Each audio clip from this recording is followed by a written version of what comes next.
Hi friends, welcome to ஜெசியின் குறிப்புகள். எல்லாரும் நல்லா இருப்பீங்கன்னு நினைக்கிறேன். இன்றைக்கி நம்ம வந்து ஈஸியாக எப்படி பணம் சேமிக்கிறது அப்படிங்கிறத பற்றி தான் ஒரு வீடியோ பார்க்க போகிறோம். நிறைய பேர் பிகினர்ஸாக இருப்பீங்க, இல்லைனா வந்து இல்லத்தரசியாக இருப்பீங்க, இல்லைனா வேலைக்கு போகிறவங்களா கூட இருப்பீங்க. பணம் சேமிக்க முடியலை, 10 ரூபா கூட வந்து கையில் நிற்க மாட்டேங்குது அப்படின்னு சொல்கிறவங்களுக்காக தான் முக்கியமாக இந்த வீடியோ வந்து பெண்கள் நீங்கள் ஃபாலோ பண்ணிங்கன்னா இதில் சேமிக்கிற காசை நீங்கள் வந்து உங்களுடைய ஏதாவது ஒரு விஷயத்துக்காக நீங்கள் செலவு பண்ணுங்கள். இந்த காசை சேமித்து வச்சு உங்கள் வீட்டில் இருக்கிறவங்களுக்கு நீங்கள் வந்து செலவு பண்ணாதீங்க. இது உங்களுடைய பர்சனல் சேவிங்ஸ்ன்னு வச்சுக்கோங்க. வீட்டுக்கு நீங்கள் வந்து தனியாக சேமிக்க ஆரம்பிக்கலாம். நான் சொல்கிற மெத்தட்ஸ் படி பார்த்தீங்கன்னா சேமிச்சிங்கன்னா ஒரு மினிமம் ஒரு மாதத்துக்கு நீங்கள் வந்து ஒரு 2000 ரூபாயாவது உங்களால் வந்து சேமிக்க முடியும். ரொம்ப ரொம்ப ஈஸியான விஷயம்தான். நிறைய பணம் போட்டு நம்ம வந்து ஒரே டைமில் சேர்த்து வைக்காமல் கொஞ்சம் கொஞ்சமாக நம்ம வந்து எப்படி சேமிக்கலாம் அப்படிங்கிற விஷயத்த தான் இன்றைக்கி சொல்ல போகிறோம். இந்த மாதிரியான வீடியோஸ் இந்த சேனலில் நிறைய நான் போட்டிருக்கேன். உங்களுக்கு பிடிச்சிருக்கு அப்படின்னா கண்டிப்பாக இந்த சேனலுக்கு சப்ஸ்கிரைப் பண்ணி பாருங்கள். அந்த வீடியோஸ் எல்லாத்தையுமே பாருங்கள். உங்களுக்கு ஏதாவது குவெஸ்சன்ஸ் இருக்குது அப்படின்னா அந்த வீடியோக்கு கீழே எனக்கு கமெண்ட் பண்ணுங்கள். நான் கண்டிப்பாக வந்து ரிப்ளை பண்ணுவேன். எப்படி கடன் அடைக்கிறது அப்படின்னு சொல்லிட்டு நான் நிறைய வீடியோஸ் போட்டிருக்கேன். அதையும் நீங்கள் பாருங்கள். ஏன்னா இந்த காலத்தில் கடன் இருக்கிறது அப்படிங்கிறதுனாலேயே நம்மளால் வந்து சேமிக்க முடியாமல் போகுது. இந்த வீடியோவை முழுசாக பார்த்துட்டு உங்களுக்கு பிடிச்சிருக்கு அப்படின்னா கண்டிப்பாக ஒரு லைக்கும் கமெண்ட்டும் பண்ணுங்கள். எப்பயும் போல் ஒரு கோட்டோட இந்த வீடியோவை ஆரம்பிக்கலாம். We must consult our means rather than our wishes. எத்தனை பேர் நம்மளுக்கு எவ்வளவு வருமானம் வருது, நம்மளுடைய எந்த வரையரம்பில் நம்ம இருக்கிறோம், எந்த ஒரு ஸ்டேட்டஸில் நம்ம இருக்கோம் அப்படின்றத பார்த்துட்டு தான் நம்ம வந்து ஆசைப்படுறது ஒரு ட்ரீம் கோல் செட் பண்ணுறது அதெல்லாம் வந்து தவறே கிடையாது. ஆனால் அந்த ட்ரீம் கோல் வந்து எந்த அளவுக்கு இருக்குது அப்படிங்கிறத யோசிக்கணும். அந்த அளவை ரீச் பண்ணணும் அப்படின்னா நம்ம அதுக்கு நிறைய வந்து முயற்சியும் பண்ணணும். அதுக்காக நிறைய நம்மளுடைய உழைப்பையும் போடணும். இப்போ என்னுடைய வருமானம் ஒரு 20,000 ரூபாய் இல்லைனா ஒரு 30,000 ரூபான்னு வச்சுக்கோங்க. நான் வந்து ஒரு 1 கோடி ரூபாய்க்கு நான் ஒரு வீடு வாங்கணும்னு ஆசைப்பட்டேன்னா என்னுடைய வருமானத்தை அதுக்கு ஏற்ற மாதிரி நான் வந்து அதிகப்படுத்தணும். அப்போ தான் என்னால் வந்து அந்த ட்ரீம் கோலை என்னால் அச்சீவ் பண்ண முடியும். வெறும் வந்து 30,000 ரூபாய் சம்பளத்தில் அவ்வளவு பெரிய கோலை நம்ம செட் பண்ணோம் அப்படின்னா கண்டிப்பாக நம்மளால் வந்து அதை அச்சீவ் பண்ண முடியாது. அப்படியே நம்ம வந்து அச்சீவ் பண்ணணும்னு கஷ்டப்பட்டு இருக்கிறதெல்லாம் விற்று இல்லைனா கடனை வாங்கி அந்த மாதிரி பண்ணோன்னா கடைசியில் நம்மளுக்கே வந்து சாப்பாட்டுக்கு கூட இல்லாத அளவுக்கு நம்மளுக்கு வந்து கஷ்டம் வந்துடும். அதனால் எப்பயுமே வந்து நம்மக்கிட்ட என்ன இருக்குன்னு பார்த்துட்டு அதுக்குள்ளே ஆசைப்பட கற்றுக்கிறணும். அதை மீறி நம்ம ஆசைப்பட்டோன்னா அதுக்கு ஏற்ற மாதிரி நம்மளுடைய வருமானத்தையும் இன்க்ரீஸ் பண்ணிக்கிறணும். அதே மாதிரி தான் நம்மளுடைய வருமானம் எவ்வளவு இருக்கோ அதுக்கு தகுந்த மாதிரி தான் நம்மளுடைய பட்ஜெட்டும் போடணும். என்னுடைய வீட்டு செலவு வந்து 15,000 ரூபாய், ஆனால் நான் வந்து 10,000 ரூபாய் தான் சம்பாதிக்கிறேன் அப்படின்னா கண்டிப்பாக நம்மளால் வந்து அந்த 5,000 ரூபாய் அப்படிங்கிறது ஒரு டெஃபிசிட்டாக ஆகிடும். அதனால் எப்பயுமே வந்து நம்மளுடைய வருமானத்துக்குள்ளே அட்லீஸ்ட் ஒரு 1000 ரூபாயாவது நம்மளுடைய சேமிப்பில் இருக்கிற மாதிரி வந்து பார்த்துக்கணும். நான் வந்து குறைவான சம்பளத்தில் இருக்கிறவங்களுக்காக சொல்கிறேன். அட்லீஸ்ட் ஒரு 1000 ரூபாயாவது நம்மளுடைய சேமிப்பில் இருக்கணும். மிச்சத்ததில் தான் நம்ம வந்து பட்ஜெட்டை போட்டு நம்மளுடைய குடும்பத்தை வந்து நடத்தணும். இப்போ நம்ம வந்து ஃபஸ்ட்டு விஷயம் என்ன பண்ணலான்னு பார்த்தீங்கன்னா சேவ் காயின்ஸ். ஸோ நம்ம வீட்டில் வந்து நம்ம பஸ்ஸில் போகலாம், இல்லைனா வந்து வேறு ஏதாவது ஒரு கடைக்கு போய் ஏதாவது ஒரு பொருள் வாங்கலாம். அப்படி இருக்கும்போது நம்மக்கிட்ட வந்து 1 ரூபாய் 2 ரூபாய் 5 ரூபாய் அந்த மாதிரி காயின்ஸ் எல்லாம் கிடைக்கும் இல்லையா, சில்லற காசுகள். அதை எல்லாத்தையுமே வந்து நீங்கள் சேர்த்து வைக்கணும். நிறைய பேர் என்ன பண்ணுவாங்கன்னா சும்மாவே அதை எங்கேயாவது தூக்கி போட்டுருவாங்க. அது பசங்க விளையாடும் போது வேறு எங்கேயாவது போட்டுருவாங்க, அப்படி தொலைஞ்சு போயிடும். இந்த காயின்ஸ் எல்லாம் நம்ம வந்து என்றைக்குமே வந்து முக்கியத்துவமே நம்ம கொடுக்கறது கிடையாது. அந்த மாதிரி இல்லாமல் என்னைக்காவது ஒரு நாள் இந்த சில்லற காசும் நம்மளுக்கு உதவும் அப்படின்னு வந்து நினைக்கணும். இந்த காயின்ஸ் எல்லாம் நீங்கள் என்ன பண்ணலாம் அப்படின்னு பார்த்தீங்கன்னா நீங்கள் தனியாக வந்து ஏதாவது ஒரு சின்ன டப்பாவில் போட்டு வைக்கலாம். ஸோ இந்த மாதிரி நீங்கள் வந்து உண்டியல் கூட நீங்கள் வந்து வச்சுக்கிறலாம். நான் வந்து ஸ்டிக்கர் ஒட்டியிருக்கேன் அதில் காயின்ஸ்ன்னு சொல்லிட்டு. ஸோ இதில் வந்து நீங்கள் இந்த மாதிரியான ஒரு உண்டியல் நீங்கள் வாங்குறீங்கன்னா ஒரு லாக், ஒரு சின்னதாக ஒரு பூட்டு மாதிரி வாங்கி அதை வந்து நீங்கள் பூட்டி வச்சுக்கோங்க. எல்லா சில்லறையாக இருந்தாலும் 5 ரூபாய் இருந்தாலும் 1 ரூபாய் இருந்தாலும் 2 ரூபாய் இருந்தாலும் எவ்வளவு தான் இருந்தாலும் எல்லா சில்லறையுமே இதில் வந்து சேர்த்து வச்சுக்கிட்டே வாங்க. அது ஃபுல்லாகிற வரைக்கும் நீங்கள் வந்து பார்த்துக்கோங்க. ஸோ 2வது விஷயம் என்னன்னு பார்த்தீங்கன்னா மாதம் வருமானம் சம்பளம் வந்த உடனே 500 ரூபாயை எடுத்து நீங்கள் வந்து உங்களுடைய சேமிப்பில் போட்டுருங்க. நீங்கள் வந்து உண்டியல் தான் வைக்கணும்னு இல்லை, நம்ம வீட்டில் மளிகை ஜாமான் டப்பாலாம் இருக்கு இல்லையா, அந்த மாதிரியான விஷயங்கள் கூட நீங்கள் வந்து வச்சுக்கிறலாம். ஆனால் என்றைக்குமே அதிலிருந்து நம்மளுக்கு காசை வந்து எடுக்கக்கூடாது. நம்மளுக்கு என்னதான் தேவையாக இருந்தாலும், ஒரு மெடிக்கல் எமர்ஜென்சினா பரவாயில்ல, அதை தவிர வேறு ஏதோ கடையில் வந்து ரோட்டில் விற்றுட்டு போகிறாங்க, ஏதாவது வாங்கணும் கடையிலேருந்து அப்படின்னா இந்த காசை எடுக்கக்கூடாது. மாதம் மாதம் எல்லாராலையும் மினிமம் 500 ரூபாய் முடியும். நம்ம என்ன நினைக்கிறோம் அப்படின்னா, நம்மளால் முடியாது அப்படின்னு நினைக்கிறோம். நீங்கள் சம்பளம் வந்து வந்த உடனே எடுத்து வச்சிட்டிங்கன்னா உங்களுக்கு வந்து பெரிய விஷயமா அது வந்து தெரியாது. நீங்கள் அப்புறமா நம்ம எடுத்து வைக்கலாம், மாத கடைசியில் மிச்சமாகிறத சேர்த்து வைக்கலாம் அப்படின்னு நினச்சிங்கன்னா மட்டும்தான் உங்களால் வந்து சேமிக்க முடியாது. ஸோ நான் என்ன பண்ணியிருக்கேன் அப்படின்னு பார்த்தீங்கன்னா, நான் வந்து ஒரு உண்டியலில் நான் வந்து மந்த்லி சேவிங்னு போட்டு எழுதி வச்சுருக்கேன். இதில் தான் நான் வந்து மாதம் 500 ரூபாய் எடுத்து வைக்கலான் இருக்கேன். ஸோ இதில் பார்த்தீங்கன்னா மந்த்லி சேவிங்னு எழுதியே நான் வந்து ஓட்டிட்டேன். ஸோ இந்த மாதிரி கூட நீங்கள் வந்து உண்டியல் நீங்கள் வந்து வாங்கி வச்சுக்கலாம். 500 ரூபாய் நோட்டாக நீங்கள் வந்து இதில் சேர்த்து வச்சுக்கிட்டே வரலாம். நான் வந்து எதுக்காக வந்து இந்த மாதிரி பெரிய அமௌண்ட்டுக்கு நான் ஏன் இந்த மாதிரியான மண் உண்டியல் சஜஸ்ட் பண்ணுறேன்னு பார்த்தீங்கன்னா, சீக்கிரமாக இதுலேருந்து வெளியில் எடுக்க மாட்டோம், அதுக்காக தான். இல்லைனா மற்ற ஏதாவது ஒரு டப்பாவில் போட்டிருந்தோன்னா டக்குன்னு அதுலேருந்து வெளியில் எடுத்துருவோம். ஸோ 3வது விஷயம் என்னன்னு பார்த்தீங்கன்னா, 10 ரூபாய் தினமும் சேமிக்கணும். நம்ம வீட்டில் எத்தனை பேர் இருக்கிறோமோ அதுக்கு தகுந்தாப்பில் நம்ம வந்து சேமிக்கணும். இப்போ நம்ம வீட்டில் 3 பேர், இது வந்து கிட்ஸையும் இன்க்ளூட் பண்ணி தான். இப்போ அம்மா அப்பா இருக்கிறாங்க, ஒரு குழந்தை இருக்குன்னா 30 ரூபாய், அது தினமும் நம்ம வந்து எடுத்து சேமித்து வைக்கணும். இல்லை 2 குழந்தைங்க அம்மா அப்பா இருக்கிறாங்க அப்படின்னா 40 ரூபாய். அந்த மாதிரி உங்கள் குடும்பத்தில் எத்தனை பேர் இருக்கிறீங்களோ அத்தனை பேருக்கும் சேர்த்து அந்த காசை வந்து போடுங்க. ஸோ மினிமமாக பார்த்தீங்கன்னா எல்லார் வீட்லேயும் வந்து இப்போல்லாம் வந்து ஜாயிண்ட் ஃபேமிலி ரொம்ப ரொம்ப குறைவு தான். ஸோ அப்படி இருக்கும்போது நீங்கள் மினிமம் ஒரு 40 ரூபாய் கூட நீங்கள் வந்து சேமித்து வைக்கலாம். ஸோ இந்த மாதிரி உங்களுக்கு வந்து கஷ்டம் தெரியாமல் இருக்கும் நீங்கள் போடுறது. இதை வந்து நீங்கள் அதே மாதிரி டப்பாவில் நீங்கள் வந்து சேமித்து வைக்கலாம். அடுத்து 4வது விஷயம் என்னன்னு பார்த்தீங்கன்னா, புது நோட்டு இல்லைனா வந்து ஒரு யூனிக்கான சீரியல் நம்பர் வரும். உங்களுக்கு பார்த்த உடனே அந்த சீரியல் நம்பர் என்னடா வித்தியாசமாக இருக்கே அப்படின்னு தோணும் இல்லையா?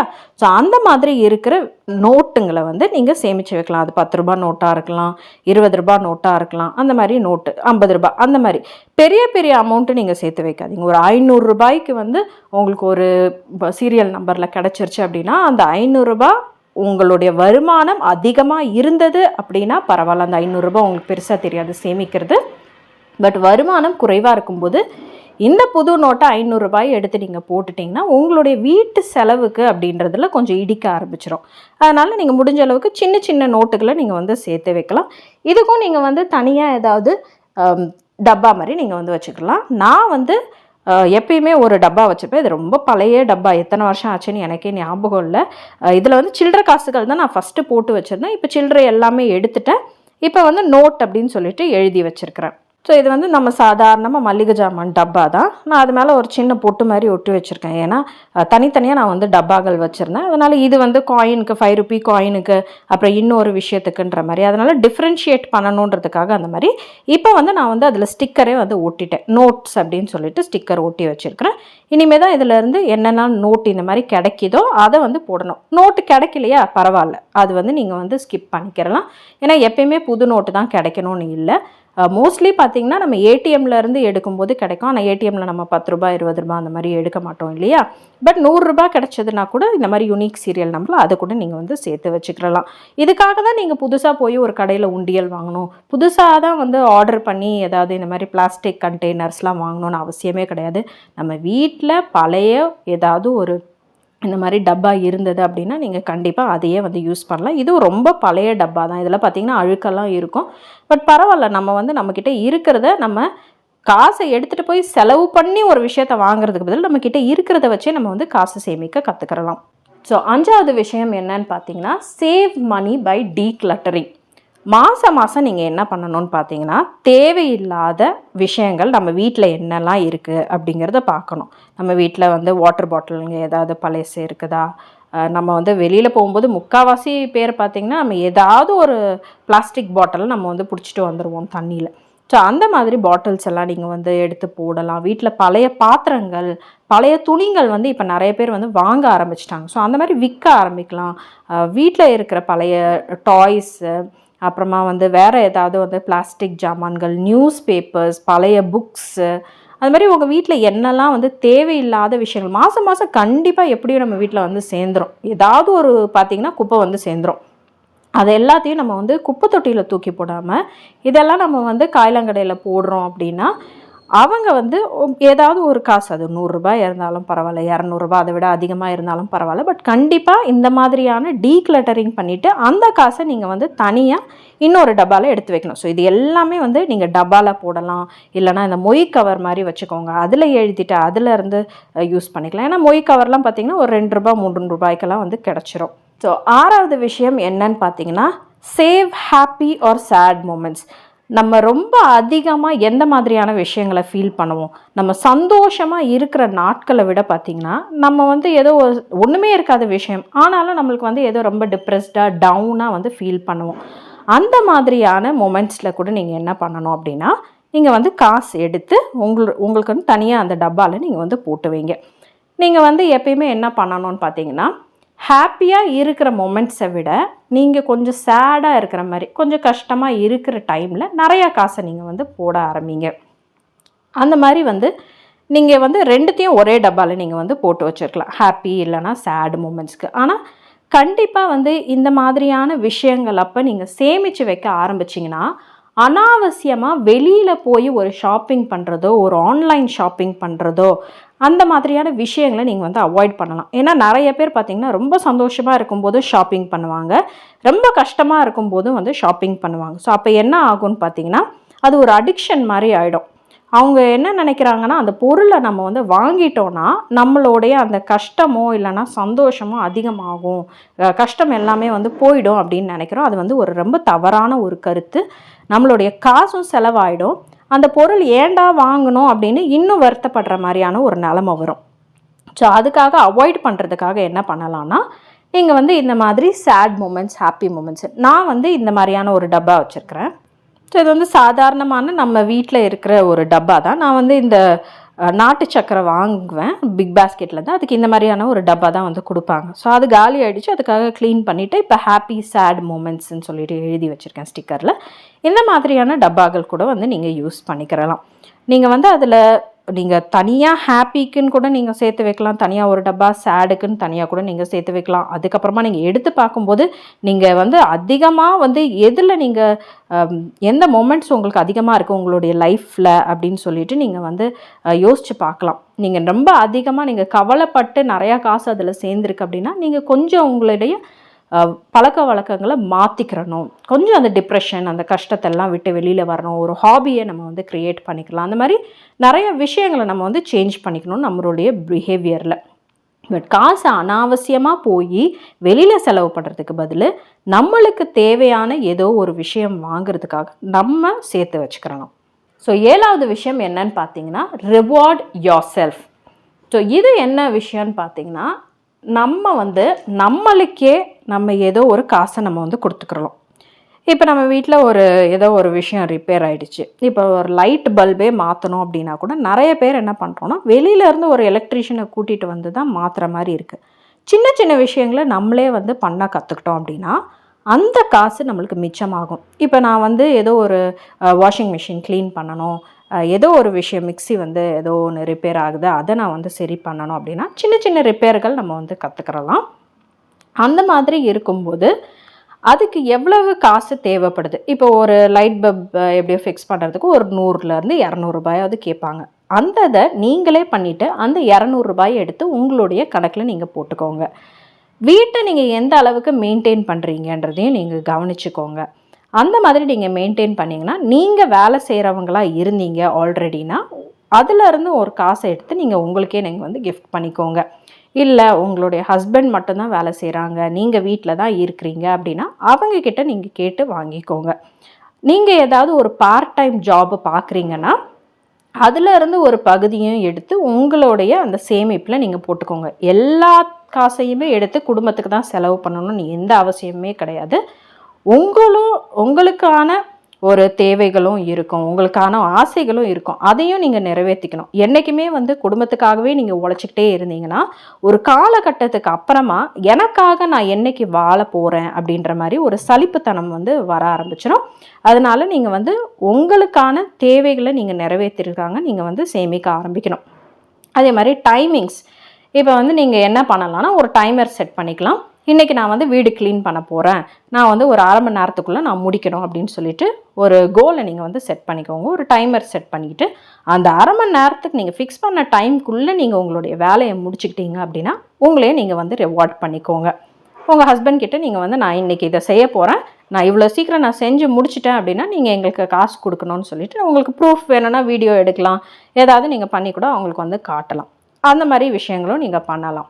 ஸோ இதில் வந்து ஏதாவது ஒரு விஷயம் உங்களால் எல்லாமே பண்ண முடியல அப்படின்னாலும் இந்த சின்ன சின்ன ரிப்பேர் வேலைகள், ஹவுஸ் ஹோல்ட் விஷயங்கள் எல்லாமே நீங்கள் பண்ணி கூட நீங்கள் வந்து காசை அவங்கக்கிட்டேருந்து வாங்கிக்கலாம். கண்டிப்பாக அவங்க வந்து கொடுப்பாங்க. வெளியில் போய் ஒரு விஷயத்த நம்ம ரிப்பேருக்காக கொடுக்கறதுக்கு பதில் வீட்டிலே நம்ம செய்கிறோமே, அதனால குறைவான காசு தான் ஆகும்னு சொல்லிட்டு உங்களுக்கு கண்டிப்பாக அவங்க வந்து கொடுப்பாங்க காசு. ஸோ மாதம் மாதம் நம்ம வந்து ஒரு 500 ரூபாய் எடுத்து வைக்கிறோம். அடுத்து பார்த்திங்கன்னா நம்ம சில்லற காசுகளாக நம்ம வந்து சேமிக்கிறோம். ஸோ மினிமம் ஒரு நாளைக்கு ஒரு 10 ரூபாய் நம்ம வந்து சேமிக்கிறோம் அப்படின்னா கூட 30 நாளைக்கு எவ்வளோ ஆகுது? 300 ரூபாய் ஆகுது. அதே மாதிரி நம்ம வீட்டில் ஒரு 4 பேர் இருக்கிறோம், 4 பேருக்கும் தினமும் நம்ம வந்து 10 ரூபாயை எடுத்து வைக்கிறோன்னா ஒரு 40 ரூபாய். அது ஒரு 30 நாளைக்கு போட்டோன்னா 1200 ரூபாய் வந்துடுது. புது நோட்டுங்க நம்மளுக்கு வந்து நான் சொன்ன மாதிரி சின்ன சின்ன நோட்டு 10 ரூபாய், 20 ரூபாய், 50 ரூபாய், 100 ரூபாய், இந்த மாதிரி நோட்டெல்லாம் வந்து மினிமமான ஒரு அமௌண்ட்டை தான் நான் போட்டிருக்கேன், 200 ரூபாய். அதை விட உங்களால் அதிகமாக சேர்க்க முடிஞ்சது அப்படின்னாலும் உங்களுடைய சேமிப்பு தான் இன்க்ரீஸ் ஆகும். ஸோ அதை பற்றி கவலைப்படாதீங்க. ஸோ புது நோட்டுகள் ஒரு மினிமம் 200 ரூபாய் போட்டிருக்கேன். அதுக்கப்புறம் வந்து டீக்ளட்டரிங், நம்மக்கிட்ட இருக்கிற பழைய ஜாமான்கள் எல்லாம் போட்டு நம்மக்கிட்ட காசு வரும் இல்லையா, அதையும் நான் மினிமம் அமௌண்ட்டு தான் 200 ரூபான்னு போட்டிருக்கேன். அடுத்து நம்மளுக்கே நம்ம வந்து ஒரு ரிவார்ட் பண்ணிக்கிறது, ஒரு மெயின்டெனன்ஸ், ஹவுஸ் ரிப்பேர் இதெல்லாம் இல்லையா, இது வந்து நான் 500 ரூபாய் அப்படின்னு போட்டிருக்கேன். இது வந்து மினிமமான ஒரு 200 ரூபாய் இருந்தாலும் நம்மளுக்கு பரவாயில்ல ஒரு மாதத்துக்கு. இன்னொன்று வந்து அந்த ஹாப்பி இல்லைன்னா சேட் மூமெண்ட்ஸ், அதுக்கும் நான் வந்து 500 ரூபாய் போட்டிருக்கேன். ஏன்னா கண்டிப்பாக நம்ம ஒரு மாதத்தில் ஒரு 10 நாளாவது சந்தோஷமாக இருப்போம், ஒரு 20 நாளாவது கஷ்டப்பட்டுட்டு இருப்போம். ஸோ அதனால் நான் வந்து மினிமமாக 500 ரூபாய் போட்டிருக்கேன். இது வந்து உங்களுடைய வருமானத்துக்கு ஏற்ற மாதிரி நீங்கள் வந்து செட் பண்ணிக்கலாம். சந்தோஷமாக இருக்கும்போது நான் 50 ரூபாய் போடுறேன், கஷ்டமாக இருக்கும்போது நான் ஒரு 20 ரூபாய் போடுறேன், 10 ரூபாய் போடுறேன்ற மாதிரி எது வேணால் நீங்கள் வந்து முடிவு பண்ணிக்கலாம். இல்லைனா நீங்கள் வந்து கஷ்டப்பட்டு டிப்ரெஸ்டாக இருக்கும்போது அதிகமான காசு போடுங்க, 50 ரூபாய். அந்த மாதிரி நீங்கள் சந்தோஷமாக இருக்கும்போது குறைவான காசு கூட நீங்கள் போடலாம். அது உங்களுடைய விருப்பம், உங்களுடைய வருமானத்தை பொறுத்து இருக்குது. ஸோ இந்த மாதிரி மினிமம் அமௌண்ட்ஸில் நீங்கள் வந்து சேமித்து வச்சாலே ஒரு மாதத்துக்கு கண்ணுக்கே தெரியாமல் உங்களால் வந்து 3400 ரூபாய் சேர்த்து வைக்க முடியும். இதே இது ஒரு வருஷத்துக்கு நீங்கள் இதே மாதிரி மெத்தடில் சேமித்து வச்சுக்கிட்டே வந்தீங்கன்னா 40,800 ரூபா உங்களால் வந்து சேர்த்து வைக்க முடியும். இதை வந்து நீங்கள் இன்வெஸ்ட் பண்ணுறதா இருந்தாலும் ஒரு எஃப்டியில் போட்டு வைக்கிறதோ, இல்லைனா வேறு எதுலையாவது இன்வெஸ்ட் பண்ணுறதோ நீங்கள் பண்ணலாம். இல்லைனா தங்கத்தில் நீங்கள் இன்வெஸ்ட் பண்ணலாம், நீங்கள் தங்க நகைகள் உங்களுக்காக நீங்கள் வாங்கிக்கலாம். ஆனால் இந்த காசை நீங்கள் தான் கஷ்டப்பட்டு நீங்கள் சேமித்து வைக்கிறீங்க. அதனால் இந்த காசை நீங்கள் உங்களுடைய தேவைகளுக்காக நீங்கள் வந்து வச்சுக்கோங்க. ரொம்ப ரொம்ப சிம்பிளான மெத்தட்ஸ்னால் நான் சொல்லியிருக்கேன். அதனால் என்னால் காசு சேமிக்க முடியல, என்னுடைய வருமானம் ரொம்ப குறைவாக இருக்குது அப்படின்னு வந்து இனிமேல் சாக்கு போக்கு சொல்கிறத கொஞ்சம் நிறுத்திட்டு அட்லீஸ்ட் இதிலேருந்து நீங்கள் ஃபாலோ பண்ண விஷயத்துலேருந்து, இப்போ காயின்ஸ் உங்களால் 10 ரூபாய் தான் சேமிக்க முடியலன்னா 2 ரூபாய் ஒரு நாளைக்கு சேமித்து வைக்க முடியும் இல்லையா? ஆனால் மந்த்லி கண்டிப்பாக அந்த 500 ரூபாய் எடுத்து போட்டு தான் ஆகணும். எல்லாராலையுமே 500 ரூபாய் போட முடியும். ஏன்னா நம்ம வந்து ஃபஸ்ட்டு நம்மளுடைய சேமிப்பை பண்ணிட்டு தான் அடுத்து நம்மளுடைய செலவுகளையே பண்ண ஆரம்பிக்கணும். டீக்ளட்டரிங், சும்மா வீட்டில் எல்லா பொருளையும் குவிச்சு வைக்காதீங்க. தேவையில்லாத பொருட்கள் இப்போல்லாம் நிறையா பார்த்தீங்கன்னா 99 ருபீஸ் ஷாப்பெல்லாம் வந்துருச்சு. ஒரு 100 ருபீஸ்க்கு நீங்கள் போய் ஒரு 100 ரூபாய்க்கு ஒரு பொருள் நீங்கள் வாங்கிட்டு வருவீங்களா? வாங்க மாட்டீங்க கண்டிப்பாக. 100 ரூபாய் தானே அப்படின்னு சொல்லிட்டு ஒரு 5 பொருள் வாங்கிட்டு வந்தீங்கன்னாக்குள்ள 500 ரூபாய் காலி ஆகிடுச்சு இல்லையா? அப்போ அது நம்மளுக்கு நஷ்டம் தானே. அவங்க வந்து ஒரு சேல் பண்ணுறதுக்காக அவங்க வந்து அந்த மாதிரியான அட்வர்டைஸ்மெண்ட்ஸ்லாம் பண்ணுறாங்க.